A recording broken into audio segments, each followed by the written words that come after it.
Hello मेरे दोस्तों, मुझे आशा है कि आप सभी लोग बहुत अच्छे होंगे। आप देख रहे हैं मेरा चैनल चंद्राजान गुरु विद चंद्र प्रकाश शुक्ला। मैंने आपको पूरा चैप्टर द गंगा पढ़ाया, उसका एक फर्स्ट इम्पॉर्टेंट पैराग्राफ भी आपको और उसके क्वेश्चन आंसर छाटने बताए। इसके बाद इसी क्रम में मैं आज आपको 3 पैराग्राफ बताऊँगा। ठीक है, वीडियो थोड़ा लंबा हो जाएगा, लेकिन मेरा प्रयास रहेगा कि मैं तीनों पैराग्राफ आपको आधा घंटा में कम से कम करा दूँ। ठीक है, तीनों पैराग्राफ इंपॉर्टेंट हैं, एग्ज़ाम में आए हुए हैं और ये आते ही हैं। आप खुद उनके ईयर देख सकते हैं वो कितने इंपॉर्टेंट हैं। ठीक है, आइए मैं पहले आपको जल्दी जल्दी पैराग्राफ थोड़ा सा क्लियर करा दूं और पहले क्वेश्चन कर लेते हैं, देख लेते हैं क्या है, फिर उसके हिसाब से मैं इनसे पिकअप करने में, क्वेश्चन का आंसर पिक करने में आसानी रहेगी। ठीक है, तो आइए देखिए क्वेश्चन आपके हैं ये। पहला क्वेश्चन है आपका कि write the name of the lesson from which the above passage has been taken और who is the author of this lesson. ये सिंपल, मैंने आपसे कहा 2 क्वेश्चन आएंगे जिसमें से एक आपको ये 100% मिलेगा ही मिलेगा, इम्पॉर्टेंट है।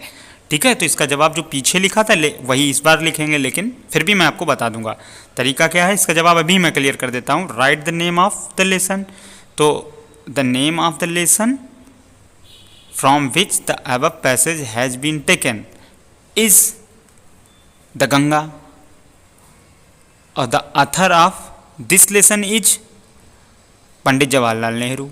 बस आपको इतना करना है, ये इज आपको लास्ट में डाल देना है, द गंगा से उठा, the author of this lesson से उठाना है और ऑथर का नाम डालना है।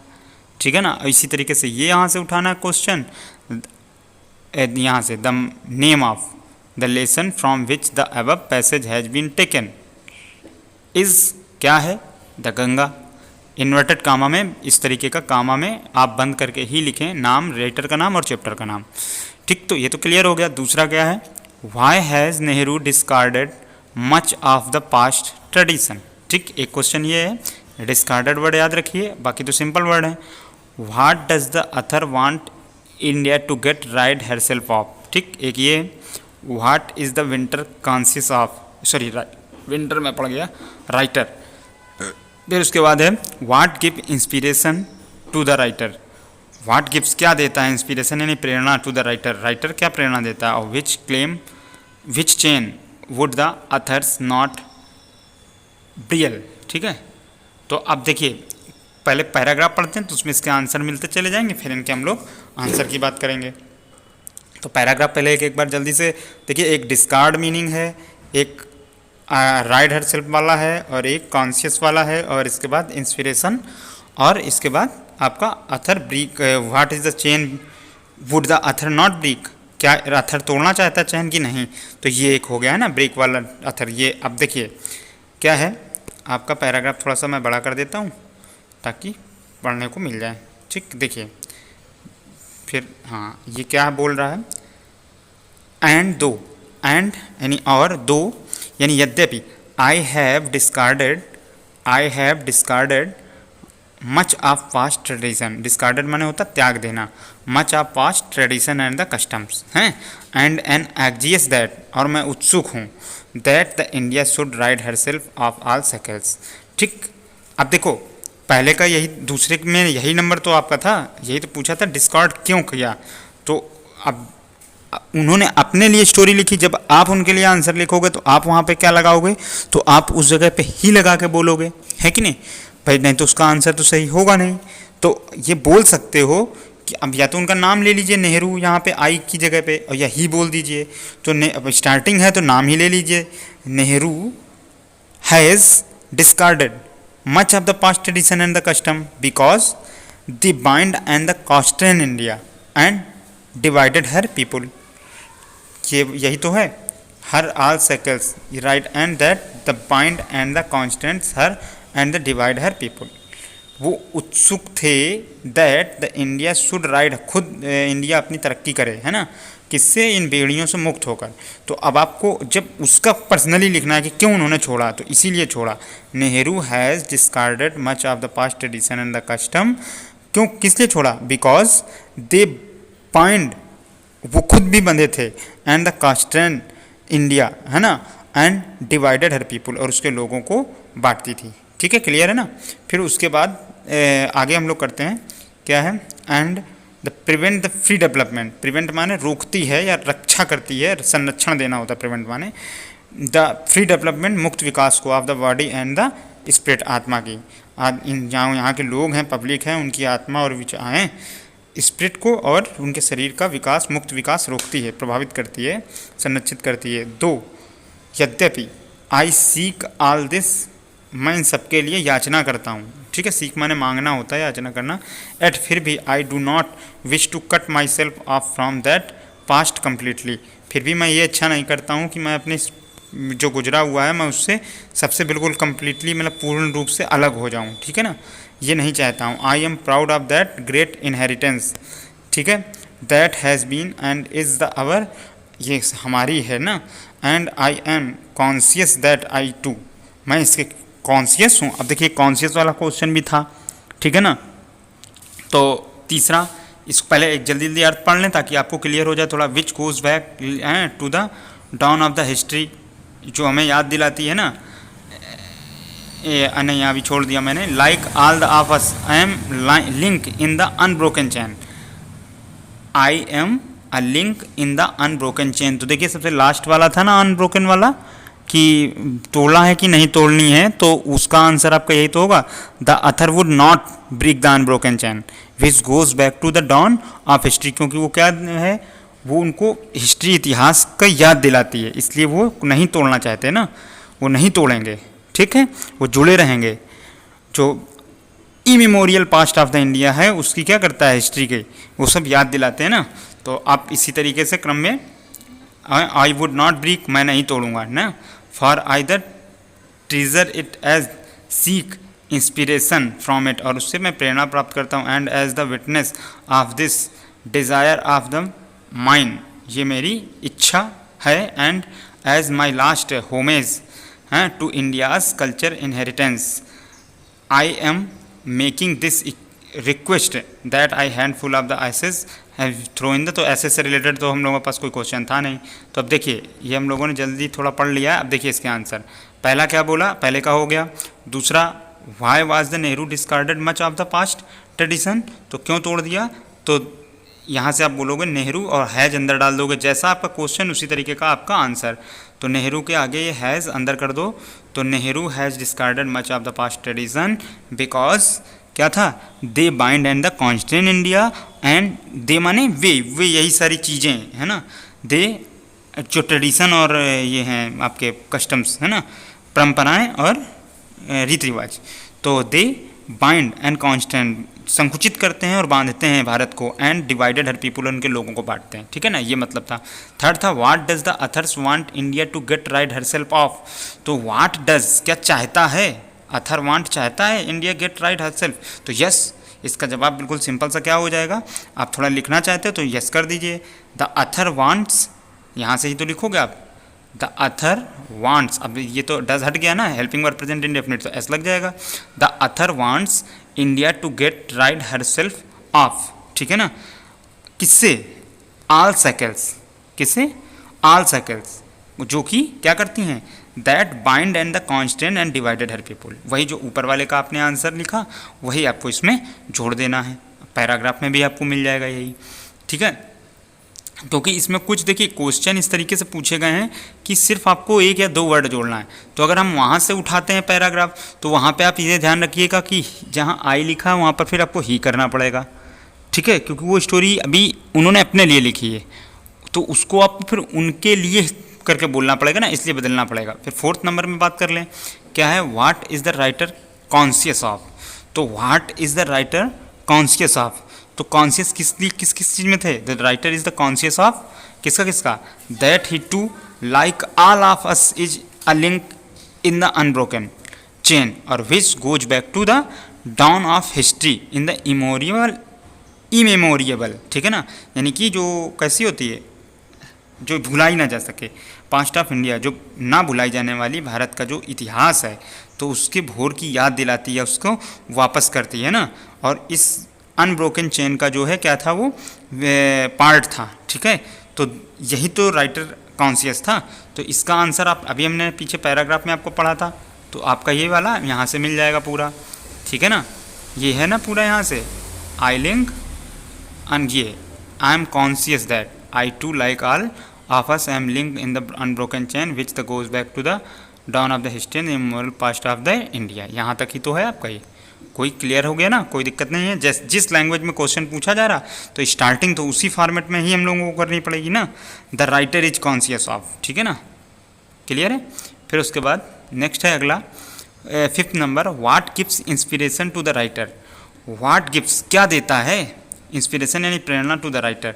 तो राइटर क्या प्रेरणा दे रहा है आपको, तो यहाँ पे जो आपकी प्रेरणा मान सकते हो क्या है कि सॉरी मतलब इसका क्वेश्चन का मतलब ये है कि व्हाट यानी क्या, gives inspiration to the writer, क्या चीज़ है जो राइटर को इंस्पिरेशन देती है। तो राइटर को इंस्पिरेशन क्या दिया था, हम लोगों ने पीछे पढ़ रखा है कि जो अनब्रोकन चैन है वही तो उसको इंस्पिरेशन देती है ना, कि सभी लोग एक दूसरे से जुड़े हुए हैं और मैं भी इसको नहीं तोड़ूंगा, क्योंकि ये सारी क्या करती है, ये पिछले हिस्ट्री की जो है उनके भोर की याद दिलाती है जो गुजरा हुआ है ना। तो इस तरीके से इसका आंसर क्या लिख सकते हैं हम लोग कि what gives the inspiration the writer, तो बोल सकते हैं कि द अनब्रोकन चैन। क्या चीज़, व्हाट की जगह आपको क्या डालना होगा, the unbroken chain gives inspiration to the writer, clear है। फिर उसका 6 नंबर है, which chain would be the author not break. Which chain, कौन सी चैन है जो नहीं तोड़ रही है ना। तो ये जो इंडिया लिंकेड है और साइकिल्स ये जो पास्ट को याद दिलाती है ना, वही तो द लास्ट सॉरी इसका क्या हो जाएगा आपका, the author would not break the unbroken chain. जो पब्लिक से और याद दिलाने वाली जो चीज़ें हैं, लोगों से जो जुड़ी हुई चैनें चल रही हैं, उसको नहीं तोड़ना चाहते हैं। Which chain would the author not break, कौन सी चैन को नहीं तोड़ना चाहते, तो कौन सी चैन है, हम लोग क्या उसका जो उत्तर लिखेंगे। तो इसके उत्तर आप देख सकते हो, आपको मिल जाएंगे, मैं आपको रिटर्न में भी दिखा दूंगा, ठीक है। तो क्या बोल सकते हो कि the author would not break the unbroken chain, ठीक है। द अथर वुड अंदर आ जाएगा, would not break the chain, कौन सी चैन, अनब्रोकन चैन, ठीक है। Which goes back to the down of history in the immemorial past of India, जो कि भारत के गुजरे हुए इतिहास को ना भूलने वाले इतिहास को, भोर को याद दिलाता है। क्लियर है आपको, ठीक है। तो ये 6 क्वेश्चन हो गए। देखिए इसके एक क्वेश्चन अभी बचा हुआ है और एक आपके आंसर हो गए। तो देखिए एक 7वां अभी आपका और क्वेश्चन है। 7वां देखिए क्या लिखा है, what is the last homage of the authors to India's culture inheritance, ठीक है। तो लास्ट होम एज क्या थे, तो होम एज माने होता अच्छे कार्य, ध्यान रखिएगा, होम एज में कंफ्यूज मत होइएगा, ठीक। तो अब इस क्वेश्चन का आंसर क्या हो जाएगा हमारा, तो इस क्वेश्चन का आंसर हम लोग बोल सकते हैं, पूछ रहे हैं लास्ट में उनका होम एज क्या था, तो लास्ट में उनका होम एज क्या था, तो द लास्ट बोलने का तरीका क्या होगा, आधा तो क्वेश्चन से उठाएंगे हम, the last homage of author, the last homage of the author of India's culture inheritance, ठीक है। पूरा क्वेश्चन आपका यहाँ तक रहेगा। फिर उसके बाद क्या था, वाज, हम लोगों ने पीछे क्या पढ़ा रखा था, याद आया आपको, was that he wanted a handful of his ashes be thrown into the Ganga at Allahabad. He wanted क्या चाहते थे कि हैंडफुल यानी एक मुट्ठी ऑफ हिज एसेस, उनकी एसेस जो हैं be thrown into the Ganga at Allahabad, Ganga में फेंकी जाए, ठीक है ना, क्लियर है। तो इस तरीके से आप इसके सारे आंसर देख सकते हो। और देखिए पूरे 6 आंसर आपके ये लिखे हुए हैं और आपका 7वां आंसर ये आपका 7वां आंसर छूट गया, क्या हमें लग रहा है क्या, 7वां आंसर एक आपका 7वां आंसर आपका छूट गया है, ठीक है। तो 7वां आंसर मैंने आपको बता दिया है, तो आप 7वां आंसर वहाँ से लिख लीजिएगा। फिर से मैं एक बार बोल देता हूँ अगर आपको कोई प्रॉब्लम है। What is the last homage, तो the last homage of the author is India's culture inheritance was the that कि ही वांटेड, वो क्या चाहता था, a handful of his ashes be thrown into the Ganga at Allahabad. Clear है आपको। अब देखिए इसके बाद हम लोग आगे करेंगे, आगे क्या रहेगा, आगे वाला नेक्स्ट पैराग्राफ हम लोग करते हैं। तो नेक्स्ट पैराग्राफ आप अच्छे से इसको पहले पढ़ लें, पढ़ने के बाद फिर उसको हम लोग करेंगे, ठीक है। तो जब ठीक है। होमेज का मतलब होता है सम्मान या आदर, ध्यान रखिएगा हैं। तो what is the last homage of the author, author का आखिरी सम्मान क्या था। होमेज माने क्या होगा, सम्मान, ध्यान रखिएगा, होमेज माने सम्मान, ठीक है। उसके बाद नेक्स्ट है आपका, नेक्स्ट पैराग्राफ है आपका, the Ganga specially is the river of India, ठीक है। जो स्पेशल नदी है कहाँ की है, इंडिया की है। बिलव्ड ऑफ हर पीपुल, उसके लोगों के द्वारा उसे बहुत प्रेम किया जाता है।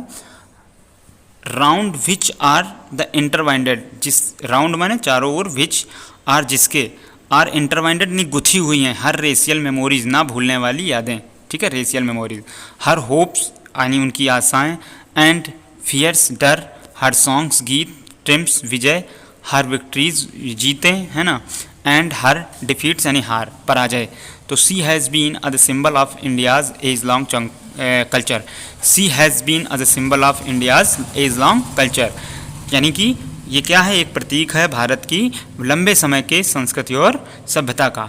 एवर चेंजिंग, एवर फ्लोइंग, सदैव बदल रही है, एवर फ्लोइंग सदैव बह रही है, and yet ever the same, और फिर भी वो सदैव द सेम गंगा, उसी तरह की वह गंगा है, उसमें लगातार बदलाव हो रहे हैं, लगातार बह रही है, फिर भी वह वैसी ही गंगा है, ठीक है। सी रिमाइंड्स, याद दिलाती है मी, हम मुझे, of the snow covered peaks and the deep valleys, गहरी घाटियाँ और स्नो कवर्ड यानी बर्फ़ की ढकी चोटियाँ, ऑफ द हिमालय, हिमालय की, और which I have loved so much, which जो कि I have loved so much इतना अधिक प्रेम है, एंड ऑफ द रिच यानी धनी, एंड द वास्ट यानी बड़े बड़े मैदान, बिलो जो इसके नीचे बड़े, यानी मैदान का मतलब गंगा यमुना के बीच का जो मैदान है, ठीक है, जिसे गंगा यमुना तहजीब बोला जाता है, उससे भी बहुत अधिक प्रेम करते हैं, या रखी को याद दिलाती है, ठीक है।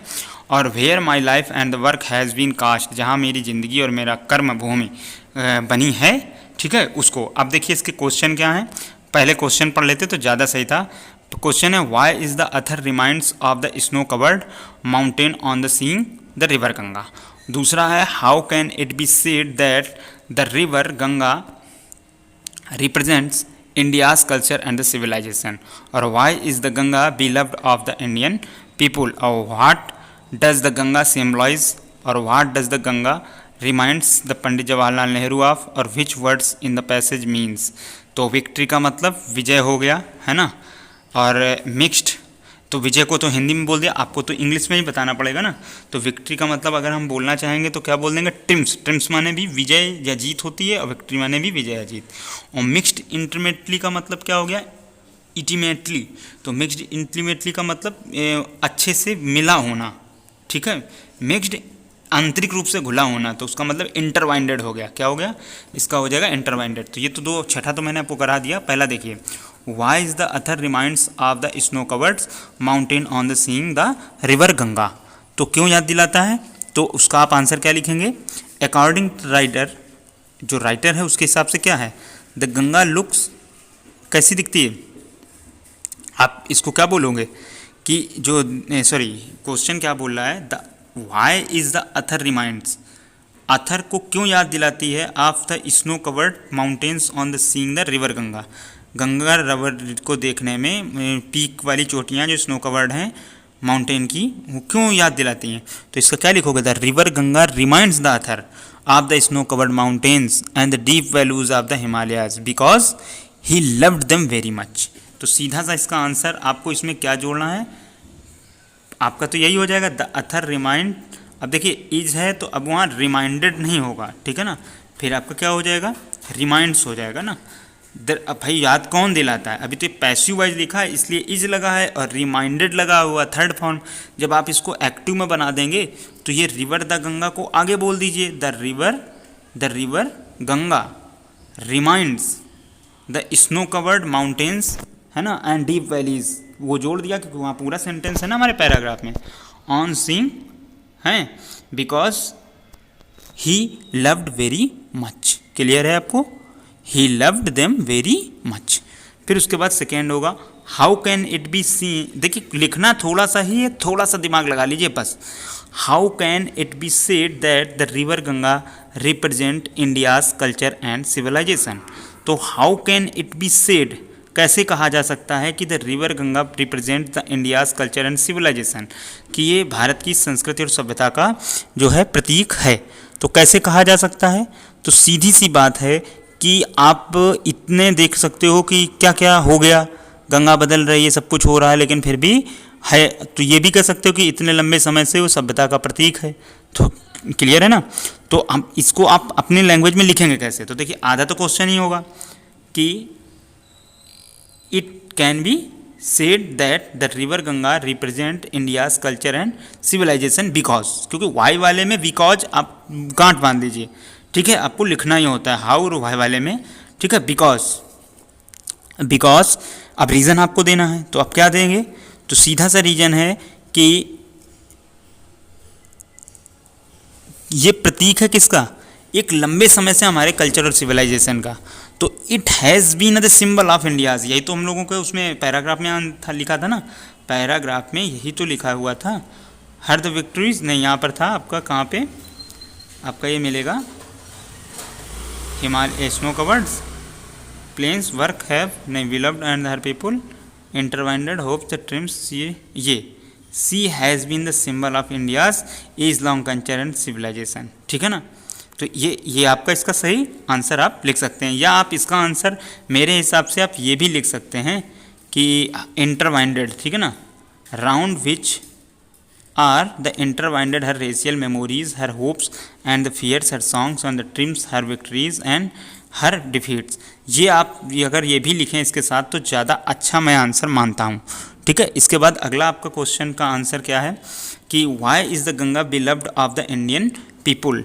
तो वाई, तो अब वो पूरा ऊपर वाला ही आपको पूरा लिख देना है, वही फिर से आंसर आप, तो इसीलिए इन लोगों ने नहीं लिखा क्योंकि अलग से क्वेश्चन पूछ दिया गया है। लेकिन जब आप वो आपको आंसर क्वेश्चन आ जाए तो इस क्वेश्चन और इस क्वेश्चन का आंसर लगभग आपका एक जैसा ही होगा, ठीक है। ऊपर वाला पैराग्राफ वहाँ से लेके आपको पूरा लिख देना है। अब इसमें आप जब लिखेंगे तो आप कहाँ से, आप यहाँ ऊपर से उठाएंगे कि the Ganga specially is the river of India, यहाँ से नहीं, बिल, हाँ, specially loved and her the people, beloved of the her people round which the are the intertwined, अब यहाँ बिकॉज लगा दीजिएगा, उसके बाद आप आगे जोड़ दीजिएगा intertwined memories, her hopes and the fears and the song of triumphs, her victories and her defeats. Clear है आपको, ठीक है, कोई दिक्कत नहीं होगी। आंसर भी आपके लिखे हुए हैं, आपको सब मैं दिखा दूंगा।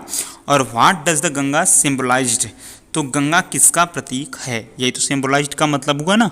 तो एज, जो इंडियाज एज लॉन्ग कल्चर है उसी का तो सिम्बलाइज है, सिम्बलाइजेस करता है, ये प्रतीक दिखाता है।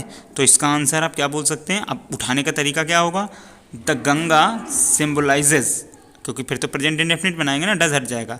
तो गंगा सिम्बलाइजेस, किसको सिम्बलाइजेस कर रहा है, इंडियाज एज लॉन्ग कल्चर को। क्लियर है आपका। फिर उसके बाद है पांचवा क्वेश्चन आपका, what does the Ganga reminds Pandit Jawaharlal Nehru.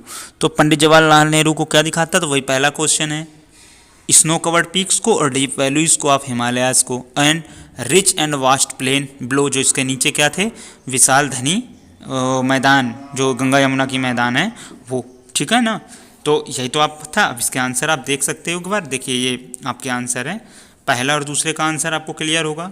The river Ganga reminds the Athar the snow covered mountain and the deep valleys of Himalayas because the loved them very much. यही आंसर आपको इसमें 6 नंबर वाले में भी यही आपको लिखना है। क्लियर है ना, 6 नहीं सॉरी 5th नंबर क्वेश्चन में। सेकेंड वाला भी आपको क्लियर होगा। इसके बाद 3rd, 4th और 5th, देखिए 5th में भी वही आपको आंसर लिखा हुआ है, the Ganga reminds Pandit Jawaharlal Nehru of the snow covered peaks and the deep valleys of the Himalayas and the rich and vast plains flow. Clear है। और ये भी देखिए 2 मीनिंग्स थी, सिनोनिम्स विक्ट्री के ट्रिम्स और मिक्स्ड इंटरमीडिएट का इंटरवाइंडेड। तो अब आप इस पैराग्राफ में आपको कोई प्रॉब्लम नहीं होगी, आप आसानी से देखिए, यही शॉर्ट आंसर है। अगर आप इन्हें अच्छे से सीख गए, वर्ड सीख गए, तो आपको कोई शॉर्ट आंसर लिखने में प्रॉब्लम नहीं होगी। और आप ट्रांसलेशन और आपको स्टोरी आती है तो आप फिर लॉन्ग आंसर भी लिखने में आपको कोई प्रॉब्लम नहीं होगी, आपको याद नहीं करना पड़ेगा। ठीक है, आइए नेक्स्ट करते हैं हम लोग अगला वाला पैराग्राफ। नेक्स्ट क्या है, ये इंपॉर्टेंट पैराग्राफ में है। ठीक है, क्या बोल रहे हैं, smiling and the dancing in the morning. ठीक है, आपको जल्दी जल्दी मैं अर्थ बता देता हूँ, फिर आपको क्वेश्चन क्लियर करा देता हूँ। Smiling and the dancing in the morning sunlights, जो सुबह की जो किरणें हैं, स्माइलिंग यानी नाचती हैं, मुस्कुराती हैं, डांसिंग यानी नाचती हैं, ठीक है। तो and dark and the gloomy and the full of the mystery as the evening shadows fall, तो क्या हो जाता है, जो डार्क अंधेरा है, gloomy and the full of the mystery, और जो रहस्य है, ठीक है, द इवनिंग शैडोज, और जो शाम की छायाएं हैं, फॉल यानी गिर जाती हैं यानी हट जाती हैं। A narrow shows slow and the graceful streams in the winter, और जो संकीर्ण, नैरो माने पतला होता है, इस नैरो का मतलब, एंड स्लो यानी धीमी, एंड द ग्रेसफुल स्ट्रीम्स यानी मधुर अच्छी धारा जो है, इन द विंटर जो सर्दियों में, एंड द वास्ट रोडरिंग, जो बड़ी दहाड़ने वाली रोडरिंग आवाज़ करने वाली है ना, थिंग चीज़ें, ड्यूरिंग द मानसून के दौरान, और broad bosomed almost as the sea, समुद्र की तरह जो है ब्रॉडमोस्ट चौड़ी धारा है, and with the something of the seize power destroyed, समुद्र की जैसे विनाशकारी ताकत को धारण किए हुए। The Ganga has been to me the symbol of and the memory of the past of India, the Ganga जो है वो क्या है, एक सिंबल है यानी प्रतीक है, of the memory of the past, memory यानी यादें, ऑफ द पास्ट यानी गुजरे हुए भारत की, running into the presents, और जो चल रहा है अच्छी डेट में, एंड फ्लोइंग, नहीं सॉरी, अब यहाँ से देखिए ये गंगा नदी के लिए बोल रहे हैं, running into the present, वर्तमान में भाग रही है, ठीक है, एंड फ्लोइंग बह रही है, on the great ocean of the future, समुद्र की ओर, जो कि भविष्य में समुद्र में मिलेगा, ठीक है ना, समुद्र में जाके मिलेगी। इस तरीके से वो लगातार उस समुद्र की ओर, उस अच्छे महान समुद्र की ओर बह रही है। ये हो गया। अब देखिए इसके क्वेश्चन क्या बोल रहे हैं। क्वेश्चन कह रहे हैं what according the winter the season of the Ganga like in the morning and when the evening shadows fall.